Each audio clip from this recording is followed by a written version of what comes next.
Bien, buenas noches a todos y bienvenidos a este seminario. Gracias por su participación. Este seminario que hemos llamado Guía Práctica para Planificar las Metas Financieras, en especial aquellas metas de ahorro de largo plazo.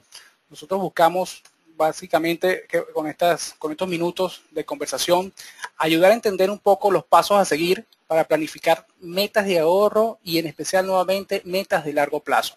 Generalmente vamos a dar a que ustedes se lleven una idea de los pasos a seguir en el proceso de inversión, ya que es común que generalmente la gente no tenga un patrón a la hora de invertir e invierte de cierta forma desordenadamente. Invierte por lo que le ha dicho un familiar, por cómo le ha ido un vecino, por las distintas experiencias que han tenido personas en nuestro entorno. Sin embargo, no invierte en función de sus propios objetivos. No hay en ningún lado nos enseñaron a qué paso seguir, a qué metodología seguir para cumplir con nuestros objetivos personales. Es por ello que el centro de esta presentación va a ser la de que ustedes puedan lograr tener una guía para poder definir de una manera más clara sus objetivos y luego alinear las inversiones o sus planes de ahorro en función de estos objetivos. Vamos a tocar tres casos puntuales, como el caso del retiro, el caso de la educación universitaria de nuestros hijos, y también tocaremos un breve ejemplo con un caso de una vivienda familiar. Lo primero es la reflexión que siempre nos hacemos todos, en especial los venezolanos, es para qué ahorrar, cuál es el objetivo del ahorro, ¿sí? Muchas veces la gente tiende incluso a cuestionar la viabilidad o la necesidad de un ahorro en Venezuela, dadas las circunstancias que generalmente estamos acostumbrados a vivir. Sin embargo, es algo que no debe estar en cuestionamiento. El ahorro es fundamental. De hecho, no hay sociedad en el mundo históricamente que haya logrado desarrollarse, que haya logrado surgir sin obtener tasas de ahorro sostenibles en el tiempo. El problema en todo caso no es si ahorrar o no vale la pena. El problema en todo caso, y ahí les dejo esa reflexión, es en dónde ahorrar. O sea, yo pido que ustedes nunca cuestionen el tema del ahorro, sino en todo caso las opciones que tenemos para ahorrar. Es ahí donde está el gran problema, principalmente en la actualidad, pero generalmente cuando ahorramos es la única forma que tenemos para poder alcanzar las metas personales y familiares, porque no, generalmente tenemos metas como la educación de nuestros hijos, queremos que nuestros hijos vayan a la mejor universidad, que tengan la mejor educación, pero bueno, eso cuesta. Y si hacemos un plan de largo plazo con ese objetivo, podemos lograr con mayor eficiencia la meta, que es darle la mejor educación a nuestros hijos. Si queremos tener un retiro digno, un retiro en las mejores condiciones, bien, tenemos también que planificar en una situación de retiro desde ya. De ahí la gran cantidad de metas como, bueno, una nueva vivienda, mejorar nuestra calidad de vida, emprender un negocio propio, nuevos proyectos que tengamos en mente, o simplemente cubrirnos de la inflación. Básicamente esas son las metas personales a modo general que tiene cada uno de nosotros y que nos enfrentamos con problemas básicos, los problemas que enfrenta toda persona aquí en la mayoría de los países en el mundo, que es, bueno, el principal es mantener la calidad de vida. Esa pregunta, oye, ¿cómo hago para mantener mi calidad de vida o incluso para mejorarla? Pasa por supuesto, conservar el poder adquisitivo. Aquí tenemos un mal a vencer que es el tema de la inflación, algo que afecta a todas las familias en el mundo, obviamente en unos países más que otros. Ese es un gran problema que debemos enfrentar, conservar el poder adquisitivo. Luego vienen las metas de incrementar el patrimonio personal o familiar para cumplir estos objetivos que hemos ya comentado previamente. ¿Qué hacemos con el dinero? Es la pregunta final. Nosotros vamos a enfocarnos hoy en el proceso de metodología, en los pasos a seguir para hacer un plan efectivo o eficiente de ahorro a largo plazo. Cómo convertirnos en inversionistas, cómo pasar de ahorradores a inversionistas. Esa es la idea principal. Cómo convertir el ahorro en inversión. Si no logramos acumular tasas de ahorro, jamás podemos pensar en inversión. Entonces, la gran palabra que quiero que se brinde hoy también ahí, cómo vamos a convertirnos poco a poco en inversionistas. Y para ello la pregunta, ¿qué es un inversionista? ¿Sí? El principio básico generalmente que se asocia a un inversionista es que es el de generar una ganancia para cumplir un objetivo. Ese es el principio básico. Ahora bien, cuando hablamos de inversiones o inversionistas, siempre se nos viene en la mente hoy en estos días, por cierto, que está muy de boga el señor Warren Buffett, que inversionista no es más que todo aquel que usa unos recursos y con ayuda de distintas herramientas e instrumentos aplica una estrategia para multiplicar esos recursos iniciales. Ese es básicamente el principio de un inversionista, multiplicar nuestro dinero inicial, básicamente mediante el uso de estrategias, de instrumentos que me ofrezca el mercado en la actualidad. Ahora, ¿cuál es el problema que enfrenta cualquier inversionista, desde Warren Buffett hasta nosotros, en cualquiera de nosotros? Bueno, el riesgo. Inversión es sinónimo de riesgo. No hay forma. El que les hable que no hay una inversión que no tenga riesgo, no existe. Es una estafa básicamente. No hay riesgo, no hay inversión sin un riesgo asociado. Si yo espero recibir una ganancia o un rendimiento más elevado, pues eso automáticamente me dice que el riesgo que tengo que asumir es mucho más alto. Entonces, y el riesgo en finanzas no es más que la capacidad o la posibilidad de perder dinero. Ahora bien, ¿cómo optimizar o cómo moderar esta toma de riesgo? Porque necesariamente vamos a tener que asumir riesgo. El problema es que muchas veces, y eso lo vamos a ir desarrollando, muchas veces, de hecho, el 75% de las pérdidas ocurren por no tener alineados los objetivos con nuestras inversiones. Por ejemplo, algo rápido, mi objetivo es de repente comprar un vehículo dentro de 6 meses. Yo no me puedo poner a comprarme, voy a invertir en un terreno, por ejemplo, cuando la inversión es de corto plazo y de repente un terreno me pueda tardar un año en venderlo. Solo por poner un ejemplo, quiero solamente visualizar de que el objetivo de inversión no está alineado con la inversión que estoy haciendo. Entonces de repente el vecino le fue muy bien porque compró un terreno y duplicó su ganancia, claro, pero él tardó 2 años de repente para materializar esa ganancia. Si mi objetivo es de corto plazo, esa inversión no me conviene. Entonces lo que quiero decirles es que el 75% de las pérdidas normalmente vienen en que los objetivos no se alinean con nuestra inversión que queremos realizar. Entonces, ¿cómo construir un efectivo plan de ahorro e inversión? Que es lo que vamos a tocar en los próximos minutos. Hay unos pasos que nosotros recomendamos seguir. Generalmente son 6 pasos muy sencillos, pasos del día a día.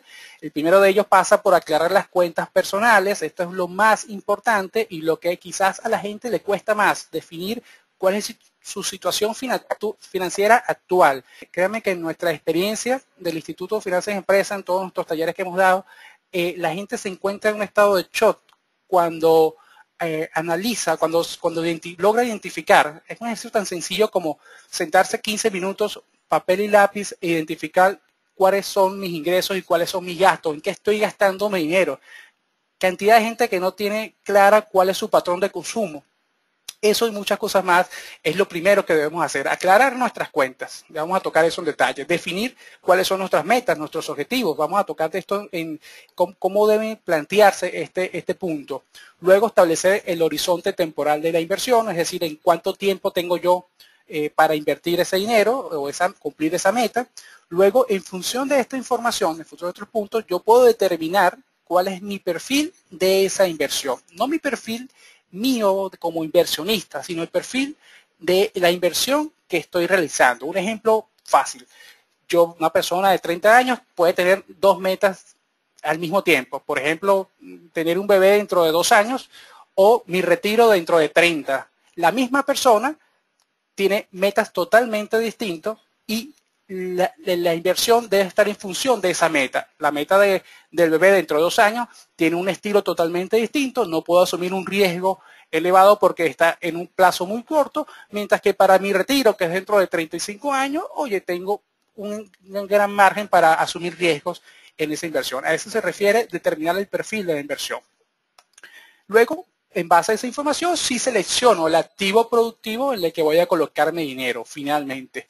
Y luego hago una revisión periódica de esos objetivos. Periódicamente debo revisar esos objetivos. Si, por ejemplo, mi retiro, que es dentro de 30 años, oye, yo dentro de 10 debo agarrar y visualizar, oye, ¿cómo está esa inversión? La tengo que cambiar, debo cambiar mi estrategia. Eso pasa por una revisión periódica de los objetivos. Vamos a ver estos 3 puntos en una primera instancia. Fíjense, el primero y el más importante que les comentaba, aclarar las cuentas. No es más que definir ingresos y gastos. Yo los invito a que tomen una hoja de papel con su esposa, con su esposo esta noche y identifiquen, es un ejercicio que les dura no más de 20 minutos, identifiquen sus ingresos y sus gastos. Evalúen su situación crediticia. La recomendación, recuerden, siempre es no más del 35% de mis ingresos mensuales destinado a pago de deudas. Eso incluye tarjeta de crédito, crédito de vehículo, crédito de televivienda, créditos personales. Todos los créditos no deberían ser más del 35% de mis ingresos mensuales. Eso es una regla básica. Definir mi situación de nivel de impuestos. Mucha gente olvida este paso. El tema de los seguros. Esto es algo muy común. Mucha gente de nosotros nos llega preguntándonos, bueno, ¿en qué invertir nuestro dinero? ¿Qué necesito colocar estos ahorros que tengo? Y en ese proceso no tiene un plan de seguro de salud. Ese es un error típico, sobre todo en Venezuela, donde las personas no tienen un buen seguro de salud. A la hora de una contingencia, una emergencia, no tienen cómo responder y terminas gastándote todos tus ahorros que te costó acumular a lo largo del tiempo por no tener la previsión de un seguro. Luego también esta aclaración de cuentas pasa por revisar cuáles son mis propiedades actuales, cuáles son mis inversiones, cuánto de ello debo. Básicamente lo que buscamos es qué tenemos y el objetivo es identificar excedentes. Recordemos que lo que vamos a invertir o lo que para nuestro plan, para ahorrar, la idea es que sea un excedente. No podemos comprometer gastos corrientes. No es que, bueno, voy a dejar de comer una semana para iniciar mi plan de retiro. Eso no existe. La idea es que logremos niveles de ahorro, niveles de excedente periódicos. ¿Qué porcentaje de sus ingresos está dedicando actualmente al ahorro? En la idea, 20%. Hay muchas técnicas para esto. Por ejemplo, empezar con el umbral del 10%. Cuesta llegar al 10%. Hay gente que empieza con un 1%, pero ahí vamos a llegar. Fíjense, luego el segundo paso, y más importante, es el de definir las metas. Aquí vamos a centrarnos unos 3 minutos. Lo importante o lo primero es listar todas las metas que tengamos. Aquí puede ser de manera desordenada. O sea, vamos a listar todo lo que se nos ocurra. Esto es lo más fácil, ¿no? Vacaciones, vehículos, negocio propio, vivienda, mi fondo de retiro, la educación de los hijos, la casa en la playa, qué sé yo. Todas las metas que tengamos presentes. Luego, lo que vamos a hacer, es importante que las anoten. Es importante anotar en una hoja de papel preferiblemente todas esas metas. Luego vamos a establecer prioridades.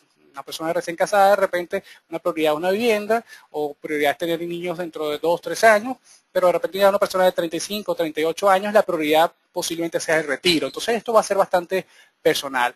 Luego, en función de esto, voy a evaluar mis opciones a hoy. Por ejemplo, si quiero comprar una vivienda, oye, ¿dónde quiero esa vivienda? ¿Cuántas habitaciones? ¿Cuánto cuesta esa vivienda hoy actualmente en el mercado? O sea, debo visualizar todas las opciones que tengo y todo eso a valor presente. O sea, hoy no se pongan a inventar de que, bueno, ¿cuánto vale el apartamento dentro de 10 o 15 años? Eso no hay forma de saberlo, así que no perdamos tiempo en eso. Debemos siempre hacer los cálculos a valor presente. Ya luego vamos ajustando a medida que va pasando el tiempo, pues el plan a la realidad personal de cada quien. Debemos evaluar estos objetivos si aplica o no financiamiento. Por ejemplo, en el caso de una vivienda debe incorporarse el tema del financiamiento. En el caso del retiro, pues no aplica. Y se debe siempre estimar gastos reales. Esto es fundamental. Todo ajustado a la realidad, los costos actuales. ¿Qué buscamos con este paso? ¿Cuál es el objetivo? Es determinar el monto de la inversión, determinar el monto meta o determinar el monto objetivo de esa meta personal que tengamos. Por ejemplo, aquí una pareja que veíamos la semana pasada en uno de nuestros cursos que quería comprar una vivienda. Bueno, lo primero es ponerle monto a esa vivienda. Por ejemplo, mira, la vivienda me cuesta, esta es una pareja de San Fernando, en San Fernando de Apure. Ellos querían comprar una vivienda que costaba alrededor de 1.300.000 bolívares. Ellos tenían ahorros de 140. Entonces aquí viene todo este proceso que hemos venido comentando. ¿Cuáles son mis ahorros? ¿Cuál es mi situación actual?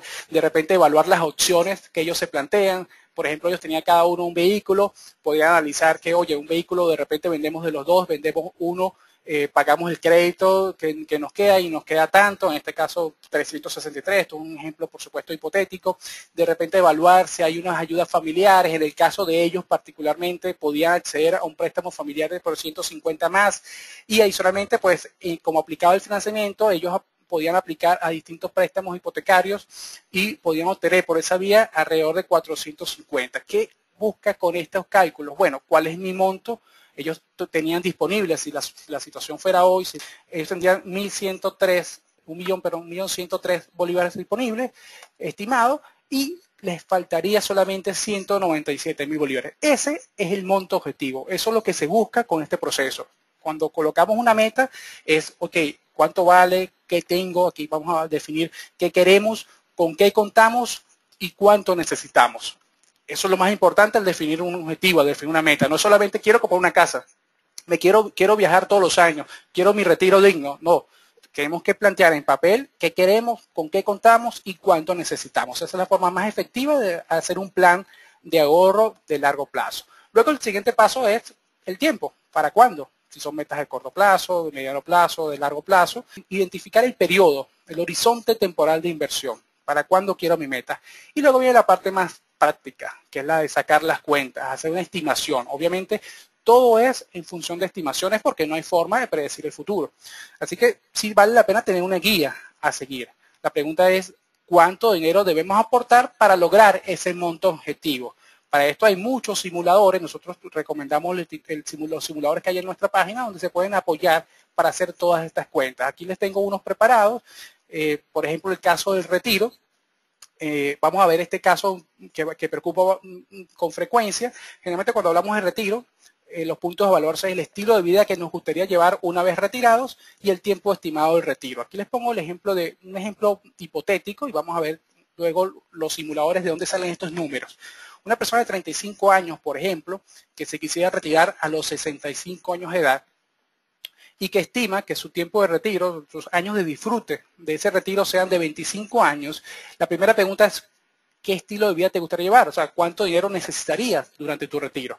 Por ejemplo, esta persona estimó que, por poner un ejemplo, 10.000 bolívares mensuales. ¿Cómo se saca ese monto? Lo ideal es que sea un monto anual y luego solo para referencia lo dividas entre 12 para tener una forma de medir mucho más sencilla. Entonces, por ejemplo, en el caso del retiro, estimar el monto de gastos que vamos a necesitar cuando estemos retirados. Por ejemplo, cuánto nos vamos a gastar en salud, cuánto nos gastamos en seguros, cuánto nos gastamos en alimentación, vestido, calzado, vacaciones, ayuda familiar, qué sé yo. Ahí vamos haciendo toda la lista de los posibles, el estimar aproximadamente un monto que vayamos a necesitar de acuerdo a nuestro estilo de vida. Generalmente, una regla básica es que nos gastamos el 70% al 75% de nuestros gastos actuales. Eso es una buena medida a la hora de calcular. Entonces, la pregunta es, ¿cuánto aportar? Bien, quiero retirarme, repito, a 35 años, a los 65 años de edad, por 25 años, con un monto estimado, aproximado, mensual, equivalente a 10.000 bolívares de hoy. Ojo, todo valor presente, todo como si fuera hoy. Es la única forma que tenemos para hacer un plan. ¿Sí? A muchos les puede sonar, oye, pero es que dentro de 30 años yo no voy a tener idea. Claro, es que nadie puede tener idea dentro de 30 años si va a ser mucho más, si va a ser mucho más, o va a ser menos. O sea, no hay forma. Entonces, lamentablemente tenemos que hacer los cálculos a valor presente, a hoy. ¿Cuánto equivaldría hoy? Entonces, pongo un ejemplo. Una persona de 35 años de edad que se quisiera retirar a los 65 por 25 años más, disfrutando hoy el equivalente de 10.000 bolívares mensual y con un sueldo, digamos hoy, estoy colocando también otro ejemplo, equivalente de 6.000 bolívares, tendría que aportar, fíjense esto tan interesante, 1.461 bolívares. Esto es casi el 25% del sueldo de esta persona en particular. Que ya cada uno de ustedes sacará su cuenta personal, aquí solamente es una guía. Entonces, recapitulando, con estas condiciones deseadas, él tendrá que aportar mensualmente el equivalente, por supuesto, a 1.461 bolívares. Esto, por supuesto, pesa en su presupuesto mensual, ya que representa más cerca del 25%. Entonces, la pregunta es, ¿cómo hacer para rebajar ese aporte? Entonces, obviamente, la única forma que tenemos para rebajar esos aportes y cumplir nuestra meta es haciendo aportes extraordinarios o incrementos anuales. Fíjense el poder del interés compuesto que hace que esta meta sea mucho más accesible.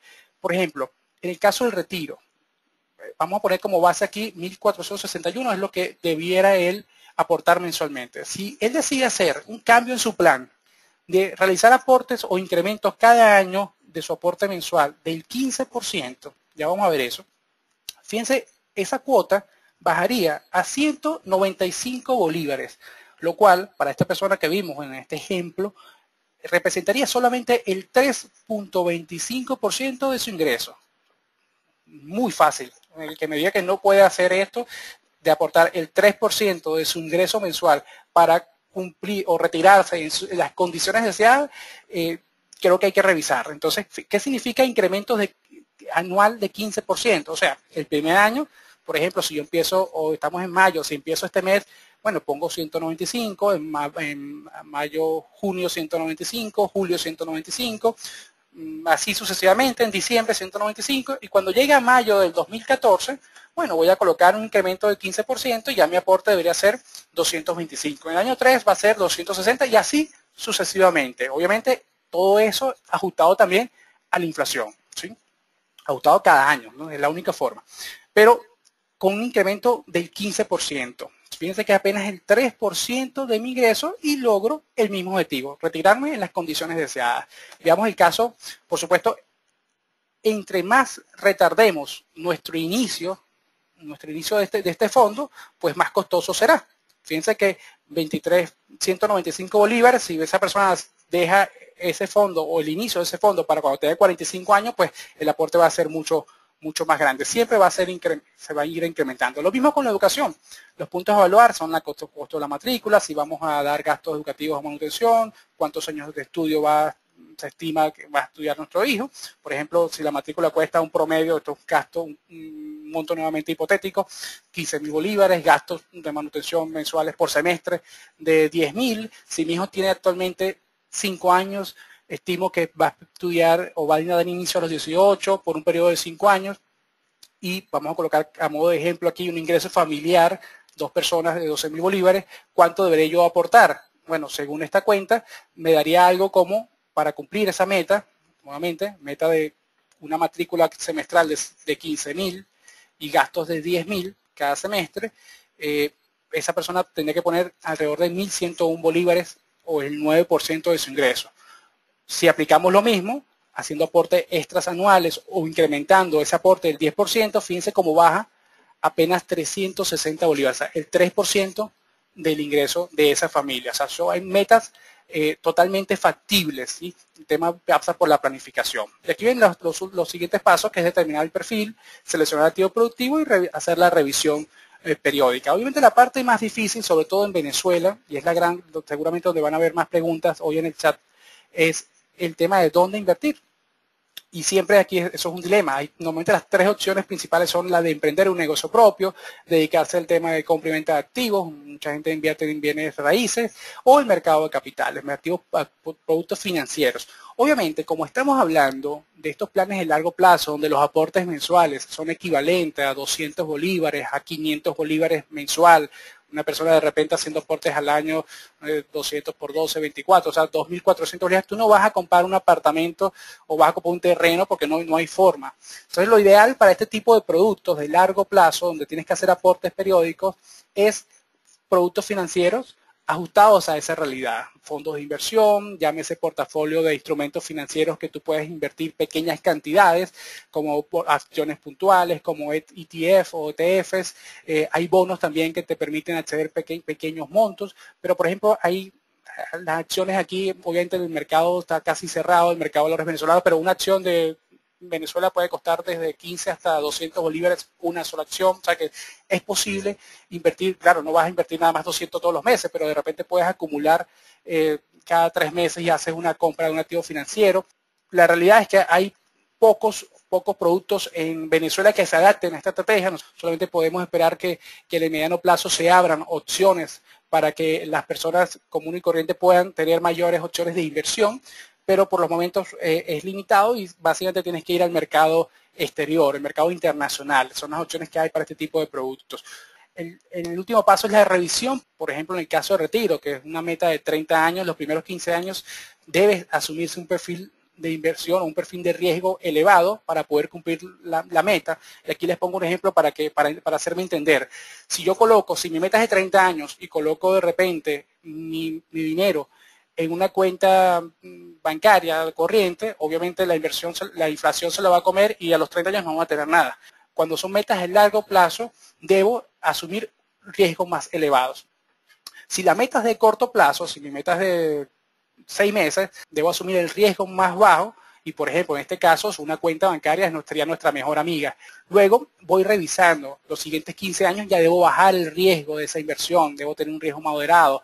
Y luego a medida que me voy acercando a la meta, por ejemplo el retiro, oye, debo bajar totalmente el riesgo de ese producto, de esa inversión que haga, llámese bienes financieros, bienes inmuebles o el negocio propio, ¿sí? Y bajar el riesgo a un perfil mucho más conservador. Ya para cerrar y dar paso a las preguntas, la idea es que si tienes un plan en mente, empieza desde ya, o sea, agarras tu hoja, tu papel, tu cuaderno y empieza a hacer estas recomendaciones que acabamos de hacer. Revisa tus cuentas, esto es fundamental. Esta gente tiene un gran problema en sacar sus cuentas, revisar, sentarse 15 minutos y identificar, y esto vale mucho, vaya este consejo de escribirlo puntualmente. Defina sus objetivos, sigue las recomendaciones que dimos hace unos segundos, saque sus cuentas e inicie siempre un plan ajustado a su perfil, porque no solamente cuando hablamos de inversiones, estamos hablando de inversiones sofisticadas, sino hay muchas oportunidades. Sobre todo aquí en Venezuela siempre va a haber oportunidades de qué hacer con el dinero. Obviamente hay que asumir un riesgo. Para esto siempre recomendamos que revisemos nuestro entorno, a qué nos dedicamos, de repente qué habilidades podamos explotar y sacar provecho cada vez más de esas habilidades. El dinero, como dice mucha gente, el dinero está ahí, hay que salir a buscarlo. Y nosotros esperamos que ustedes con estos minutos hayan logrado despertar ese germen de la planificación del ahorro, sobre todo pensando en metas de largo plazo. Bien, muchas gracias por su atención. Nuevamente damos las gracias a Bancaribe por brindar esta oportunidad y esperamos que se repita para una siguiente oportunidad. Si nos quieren seguir por Twitter, están las redes sociales, @Bancaribe y @tufinanzas. Y vamos a dar paso a ver qué preguntas tenemos.